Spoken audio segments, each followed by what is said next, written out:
से बहुत दूर चली जाओ। बहुत आसान है किसी दिन चुपचाप उठकर तुम मेरे होने से बहुत दूर चली जाओ। संभव है जाने से पहले मेरे प्यार को दुलराओ।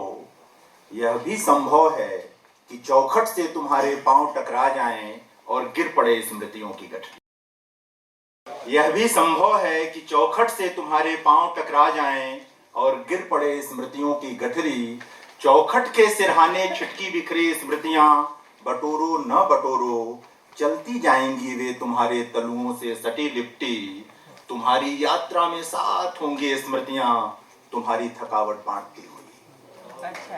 तुम्हारी यात्रा में साथ होंगी स्मृतियां तुम्हारी थकावट बांटती हुई। जहां भी करोगी विश्राम बैठकर वहीं आसपास तुम्हारे सपनों की धूप में मैं भी मिलूंगा। यह कैसे हो तुम रहो मैं नहीं, तुम्हारा कहीं भी होना मेरे साथ होना है। मेरा कहीं भी होना तुम्हारे साथ होना है। तुम कहीं भी जाओ कितना भी बच कर जाओ, चुटकी भर चला ही जाऊंगा तुम्हारे साथ। विदा। बस की प्रतीक्षा में खड़ा छोड़ रहा हूं वह शहर जो मेरी सांसों में तुम्हारी तरह रहा है।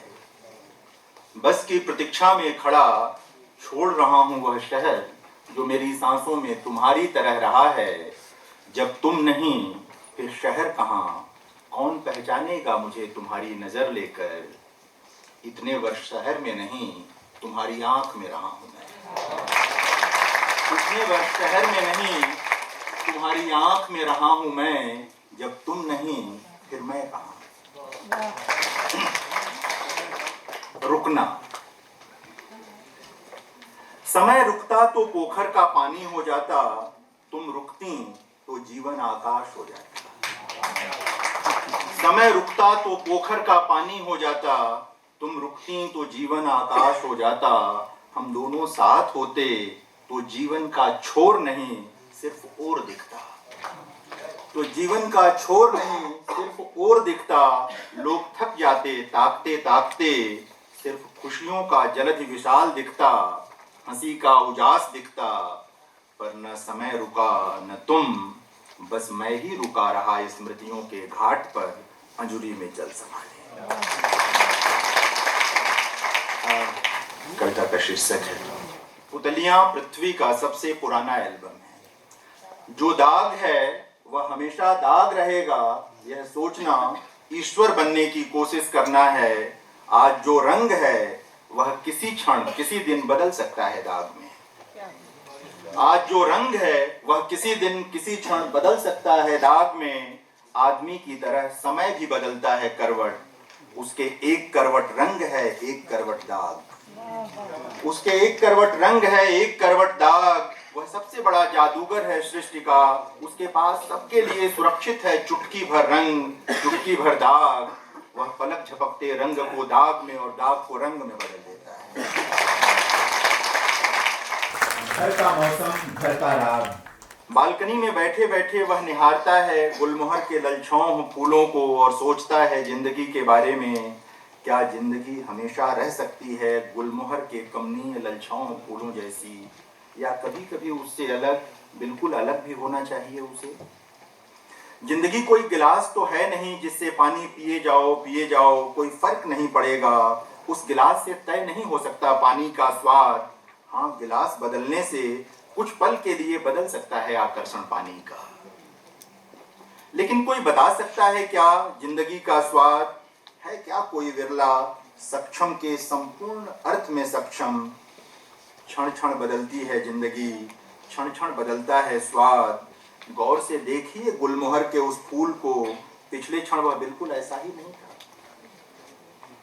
गौर से देखिए गुलमोहर के उस फूल को, पिछले क्षण वह बिल्कुल ऐसा ही नहीं था। ना ना, कैमरे पर भरोसा मत कीजिए, उससे अधिक धोखा दे विभ्रमों का सर्जक कोई और नहीं मनुष्य की सृष्टि में। कैमरे पर भरोसा मत कीजिए, उससे अधिक धोखा दे विभ्रमों का सर्जक कोई और नहीं मनुष्य की सृष्टि में। गुलमोहर के फूलों में आ रहे लेकिन न दिख रहे परिवर्तन को देखने के लिए ढूंढनी होगी तीसरी आंख। जो मिलती है अनुभव के कछारों में। गुलमोहर के फूलों में आ रहे लेकिन न दिख रहे परिवर्तन को देखने के लिए ढूंढनी होगी तीसरी आंख, जो मिलती है अनुभव के कछारों में। खैर छोड़िए इस बात को, सोचिए इस बारे में कि क्या उस आदमी को जो सोच रहा है गुलमोहर के फूलों और जिंदगी के बारे में ठीक ठीक कोई उत्तर दिया जा सकता है। वह आदमी अब भी निहार रहा है एकटक निर्निमेष गुलमोहर के फूलों को। इस समय उसके होठों पर मुस्कान की धूप है हल्की सी, नीम की नई नई पत्तियां अभी भीगी भीगी सी हैं, सुबह की बारिश अभी शेष है उनकी त्वचा में। उस आदमी के ठीक बगल में आकर खड़ी उसकी पत्नी धीरे धीरे उंगलियां फेर रही है उसके बालों में। चाय अभी बाकी है प्याली में, मेरे पास इस अंतिम दृश्य के सिवा कोई और उत्तर नहीं है। शुक्रिया बुलाने के लिए भी और सुनने के लिए। मैं भी दो प्रेम कविताओं से अपनी कविता शुरू करता हूँ। पहली है यकीन। उसकी चाह में मेरा चाहना रखना, उसके देखने में मेरा देखना रखना, उसकी छुअन में छूना, उसके होने में मेरा होना रखना, उसकी छुअन में छूना, उसके होने में मेरा होना, उसके होने का यकीन इतना गहरा रखना जैसे इबादत में खुदा का होना। एक छोटी सी कविता है। ऊबड़ खाबड़ रास्तों पर गिरता संभलता, रास्ता है संगीत झरने का, मुक्ति कितनी प्रफुल्लित करती है, इसकी कहानी गाकर सुनाता है झरना। एक कविता शब्दों से प्रार्थना। शब्दों कठोर हो जाने का समय है, हो जाने का इतने नुकीले कि भेद सको उनकी मोटी खाल, जो महसूसते नहीं किसी का दुख किसी की तकलीफ। शब्दों कठोर हो जाने का समय है, हो जाने का इतने नुकीले कि भेद सको उनकी मोटी खाल, जो महसूसते नहीं किसी का दुख किसी की तकलीफ। कोई पश्चाताप नहीं उन्हें अपने किए अपराधों का। शब्दों पाखंड से दमकते चेहरों को लहू लुहान कर मुखौटे नोच लेने का समय है कि उजागर हो सके उनका असली चेहरा। शब्दों पथराओं की तरह बरसने का समय है कि तुम फटो शब्द गोलों की तरह, छितरा जाए उनके समूचे झूठ का वजूद। शब्दों कठोर हो जाने का समय है। एक कविता है देवता। मंदिर के द्वार पर फूल बेचते फूल जैसे बच्चे, उम्मीद लिए गिड़गिड़ाते हैं, करते हैं इशरार कि खरीद ले हम उनसे फूल। मंदिर के द्वार पर फूल बेचते फूल जैसे बच्चे, उम्मीद लिए गिड़गिड़ाते हैं, करते हैं इशरार कि खरीद ले हम फूल उनसे। फूल के चढ़ावों से मंदिर का देवता प्रसन्न होता है या नहीं पता नहीं, मगर खरीद लो फूल बच्चों से, तब महसूस होता है यह कि पा लिया वह जिसकी तलाश में आए थे मूरत के पास। क्योंकि बच्चों के चेहरे की प्रसन्नता प्रत्यक्ष है देवता से ज्यादा तत्काल। घर की चौहद्दी पर कोई भी कदम रखे, वह भोंक भोंक कर सबको खबर कर देता है। मैं सोचता हूँ कि माँ ने जितने जतन से उसे पाला था, उस सब का वह हिसाब चुका रहा है।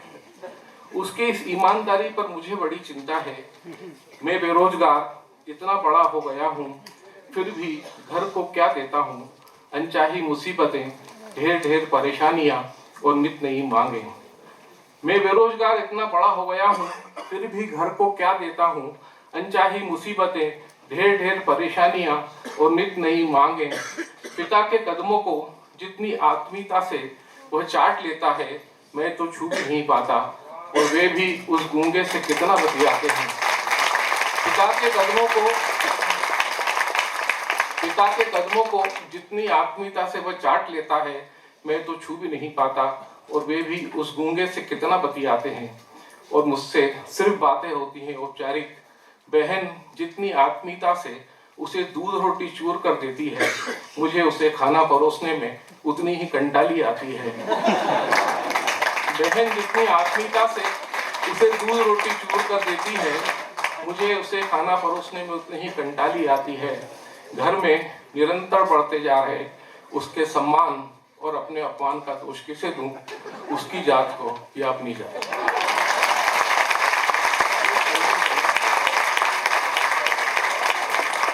कुछ कविताएं सुना रहा हूं। पहली कविता है परीक्षा। यही सिखाया गया था बचपन में कि परीक्षा में प्रश्नों के उत्तर लिखने से पहले प्रश्न पत्र ध्यान से पढ़ो, 2 बार पढ़ो। उत्तर पुस्तिका में पूरा प्रश्न न लिखो, हाशिए पर लिखो प्रश्न क्रमांक केवल। पहले जवाब दो आसान सवालों के, फिर बचे समय में हल करो कठिन सवाल। हम जीवन भर यही करते रहे, हम जीवन भर यही करते रहे। दिए आसान सवालों के जवाब इतने विस्तार से कि कठिन सवालों के लिए समय ही न बचा। दिए आसान सवालों के जवाब इतने विस्तार से कि कठिन सवालों के लिए समय ही न बचा। आसान जवाबों से मिले हमें पासिंग मार्क्स, आसान जवाबों से मिले हमें पासिंग मार्क्स और एक कठिन जीवन। कठिन सवाल अभी भी सुलझ रहे प्रश्न पत्र में और उनके प्रश्न क्रमांक हाशिए पर बगैर उत्तर के। एक बहुत छोटी सी कविता है, गुरुत्व, ग्रेविटी। इस बार सेब पेड़ से गिरा तो हवा में ही लटका रहा। इस बार सेब पेड़ से गिरा तो हवा में ही लटका रहा। न्यूटन भौचक्का था, न्यूटन भौचक्का था। तब उसने लिखा एक नया नियम, तब उसने लिखा एक नया नियम। पृथ्वी पर मौजूद आतताइयों की लालच दृष्टि पृथ्वी के गुरुत्व को कम कर देती है। एक और कविता है, लेडीज रुमाल। लेडीज रुमाल मर्दों के रुमाल से छोटा होता है, लगभग आधा। यह एक तथ्य है। यदि इसे प्रश्न की तरह पूछें तो क्या आधा होता है स्त्रियों का पसीना या आंखों से झरने वाली वेदना? क्या आधी होती है परेशानियां औरतों की या कि संघर्ष पुरुषों की बनिस्बत? क्या आधी होती है पकड़ औरत की हथेलियों की, जिसमें वह लेडीज रुमाल के साथ इस दुनिया को भी भींच कर रखती है? क्या इसीलिए छोटा होता है लेडीज रुमाल, ताकि रखकर उसे कहीं घेरी जा सके अपनी जगह कथित औकात के मुताबिक। अभी अभी देखा मैंने कि वही छोटा लेडीज रुमाल फुसफुसा रहा है औरत के कान में। औरत ने भींच लिया है रुमाल अपनी मुट्ठी में, निचोड़ रही है रुमाल से नीर भरी दुख की बदली झरझर। अब वह औरत सुखाएगी रुमाल को हवा में और फहराएगी उसे पताका की तरह।